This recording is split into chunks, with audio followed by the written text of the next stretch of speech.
s'isoler lorsqu'on est positif. Sécurité, équilibre, responsabilité, ce sont ces trois principes qui nous ont conduits fin janvier à privilégier le renforcement de cette stratégie tester, alerter, protéger, le couvre-feu, la fermeture de certains établissements sur le reconfinement général de l'activité. Nous avons tous des efforts importants. Et le virus a continué de circuler, il circule encore aujourd'hui fortement. Mais là où beaucoup de nos voisins ont décidé de confiner, il y a maintenant 4 mois, nos voisins allemands par exemple, là où nos amis italiens en sont à leur 4e confinement, nous avons aussi, par effort collectif, gagné des jours précieux de liberté, des semaines d'apprentissage pour nos enfants. Nous avons permis à des centaines de milliers de travailleurs de garder la tête hors de l'eau sans jamais perdre le contrôle de l'épidémie. Nous avons donc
en bonne santé, qui ont aujourd'hui 60 ans, même 50 ans, quelques-uns parfois plus jeunes.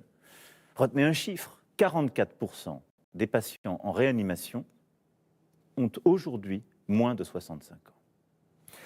Face à ce double phénomène, nous avons décidé le 18 mars de prendre, pour près de 20 départements, des restrictions complémentaires au couvre-feu national qui étaient déjà en vigueur.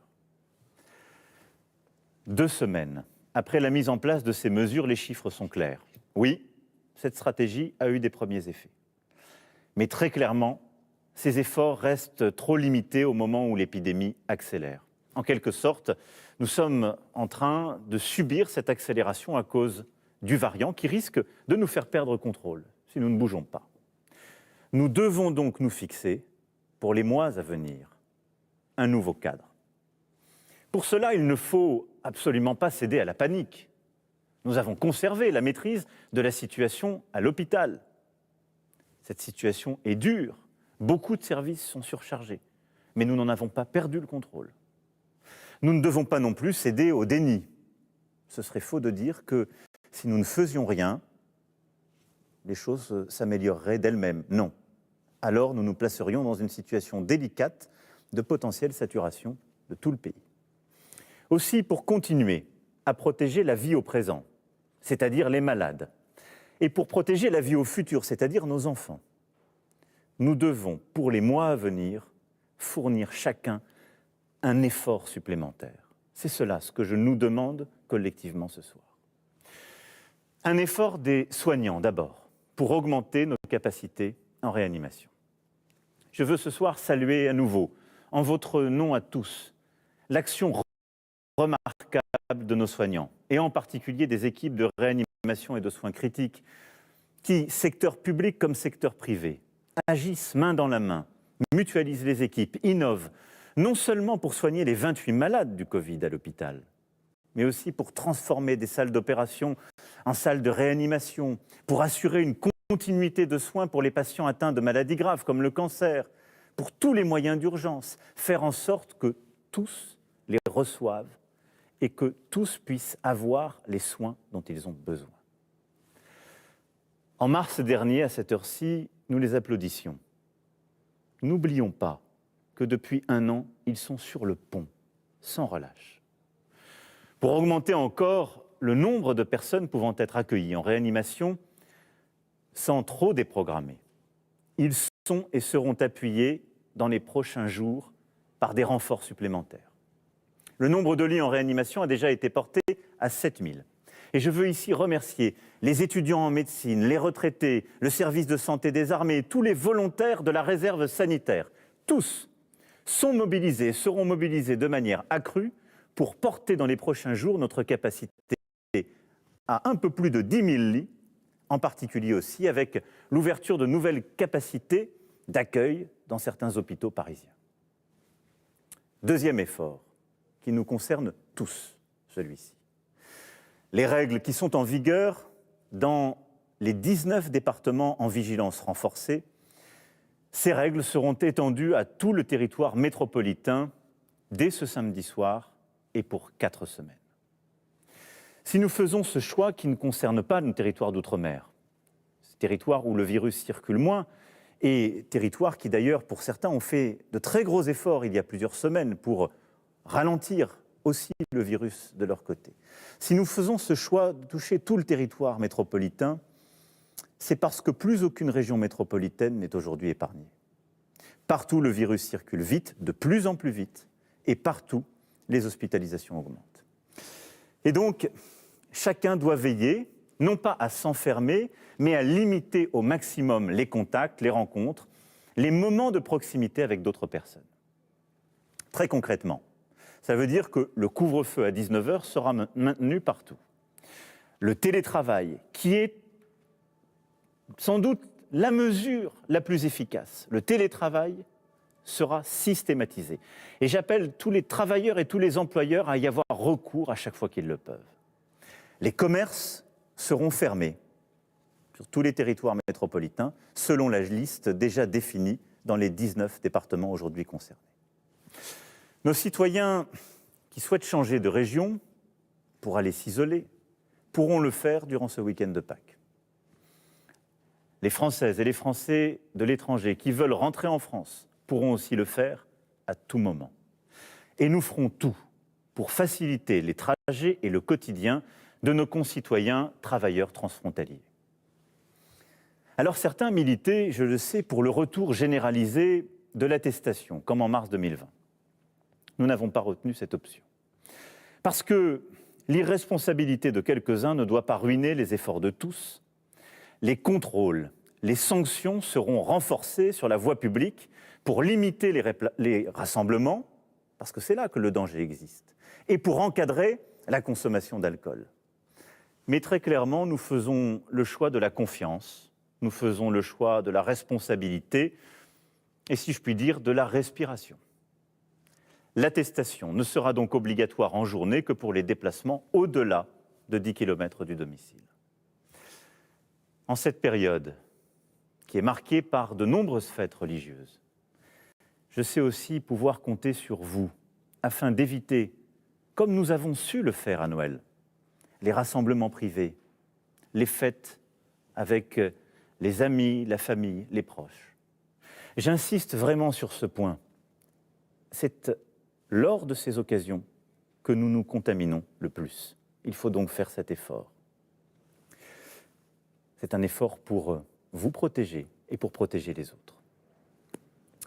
S'agissant des écoles, et c'est en quelque sorte le troisième effort que nous allons faire dans les semaines qui viennent, s'agissant des écoles, nous devons tous être conscients de nos devoirs vis-à-vis de notre jeunesse.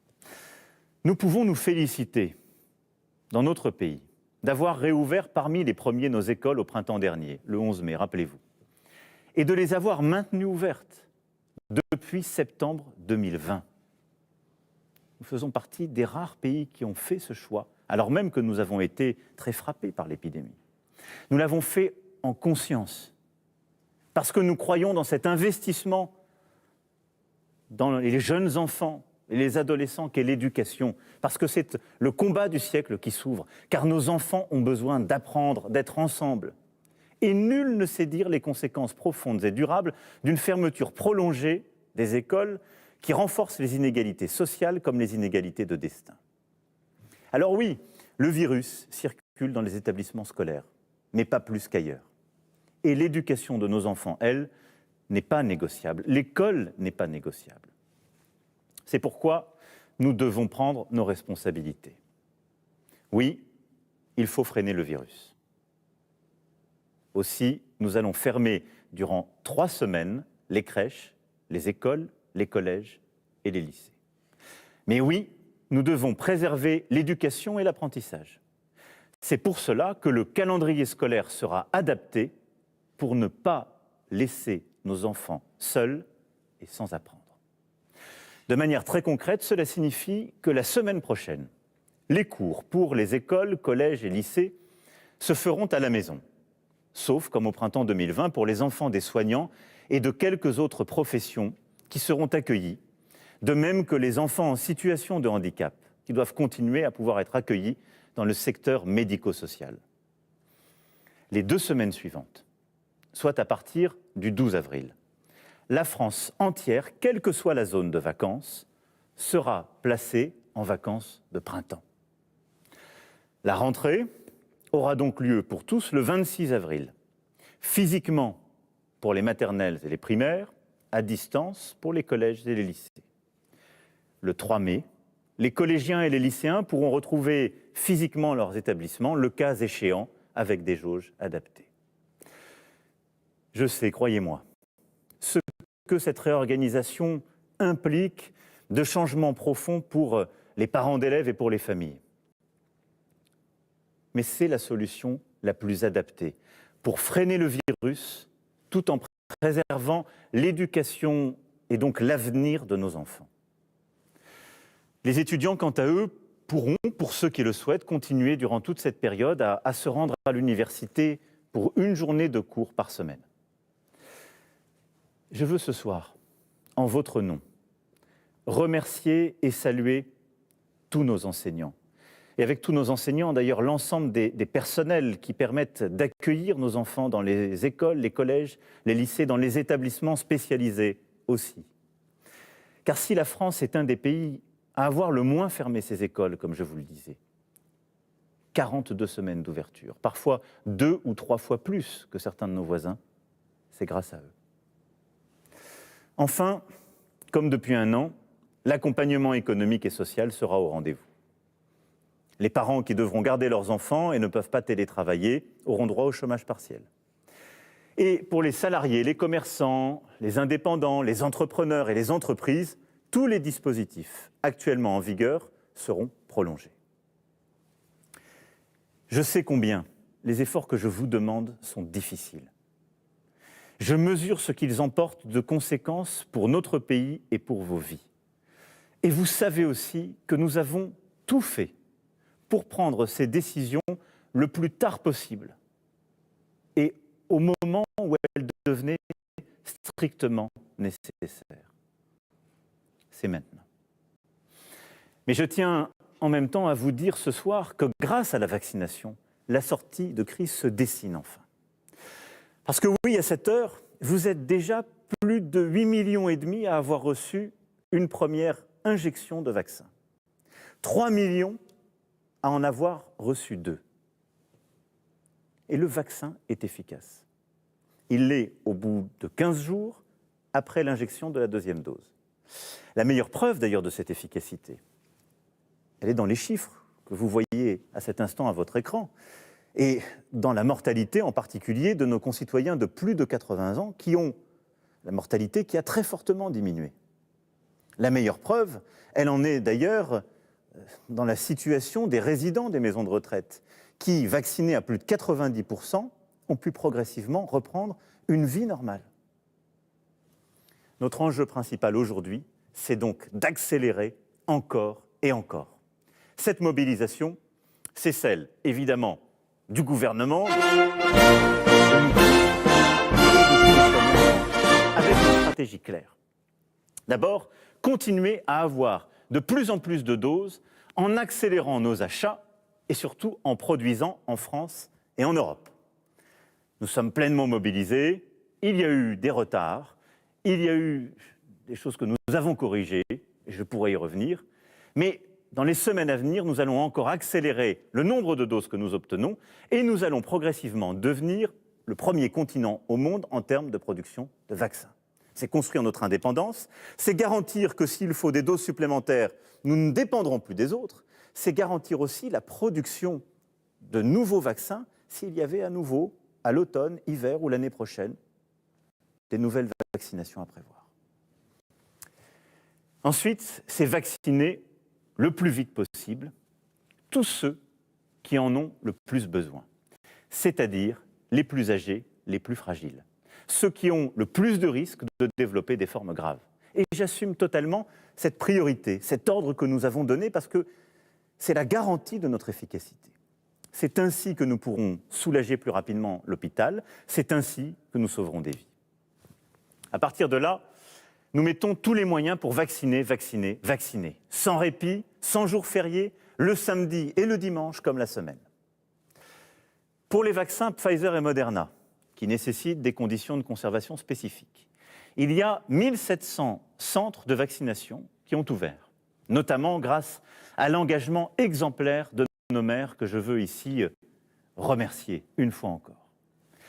Pour les vaccins AstraZeneca et demain Johnson & Johnson, tous les médecins généralistes, pharmaciens, infirmiers et infirmières sont mobilisés. Au total, 250 000 professionnels, médecins, pharmaciens, sapeurs-pompiers, infirmiers, vétérinaires, sont aujourd'hui prêts à contribuer à ce grand effort national. Si vous avez plus de 55 ans et êtes atteint par exemple de diabète, d'hypertension ou de surpoids, vous pouvez aujourd'hui prendre rendez-vous auprès de votre médecin, votre infirmier, votre pharmacien, qui vous vaccinera directement avec le vaccin AstraZeneca. Cela a commencé depuis la semaine dernière et nous allons accélérer à mesure que les doses seront livrées. Les 1700 centres ouverts sont à disposition pour eux vacciner avec les vaccins Pfizer et Moderna et aujourd'hui vacciner donc tous nos concitoyens qui ont plus de 70 ans. Les vaccinations sont en cours et elles accélèrent partout. Je sais que beaucoup de nos aînés ont essayé de prendre rendez-vous pour se faire vacciner ces dernières semaines. Trop souvent sans succès, et j'en suis profondément désolé. Ce n'est pas acceptable. C'est pourquoi j'ai demandé à l'assurance maladie de mobiliser des équipes pour y remédier. Depuis quelques jours, si vous avez plus de 75 ans, vous avez peut-être déjà reçu des appels, car l'ensemble des plus de 75 ans qui n'ont pas réussi à obtenir un rendez-vous seront appelés par nos services pour pouvoir le leur fixer. Et en parallèle, un numéro spécial sera mis à disposition pour prendre un rendez-vous. À partir du 16 avril, les premiers rendez-vous seront accordés aux personnes qui ont entre 60 et 70 ans. À partir du 15 mai, les premiers rendez-vous seront ouverts pour nos concitoyens qui ont entre 50 et 60 ans. Et à partir de la mi-juin, les rendez-vous seront ouverts à l'ensemble des Françaises et des Français de moins de 50 ans. Une stratégie de vaccination spécifique sera par ailleurs prévue pour toutes les professions les plus exposées, en particulier nos enseignants que j'évoquais tout à l'heure, mais aussi nos forces de l'ordre et plusieurs autres. Nous tiendrons l'objectif que je nous ai fixé, à savoir que d'ici à la fin de l'été, tous les Français de plus de 18 ans qui le souhaitent pourront être vaccinés. Parce que c'est la clé pour renouer avec la vie, la clé pour rouvrir notre pays. Mes chers compatriotes, les efforts d'avril d'une part et le déploiement de la vaccination d'autre part, c'est cette tenaille qui va nous permettre de contenir progressivement ce nouveau virus. Cette tenaille qui va nous permettre, à partir de la mi-mai, de commencer à rouvrir progressivement le pays, à retrouver cette culture qui nous a tant manqué, à retrouver les lieux de rencontre, les commerces, à retrouver cet art de vivre à la française que sont les restaurants, les cafés que nous aimons tant. Je reviendrai vers vous prochainement pour préciser un agenda de réouverture et pour que chacun puisse aussi se projeter avec plus de visibilité dans les mois qui viennent. Dès la mi-mai, nous recommencerons à ouvrir avec des règles strictes certains lieux de culture. Nous autoriserons sous condition l'ouverture de terrasses et nous allons bâtir entre la mi-mai et le début de l'été un calendrier de réouverture progressive pour la culture, le sport, le loisir, l'événementiel, nos cafés et restaurants. Mais d'ici là, je sais pouvoir compter sur vous.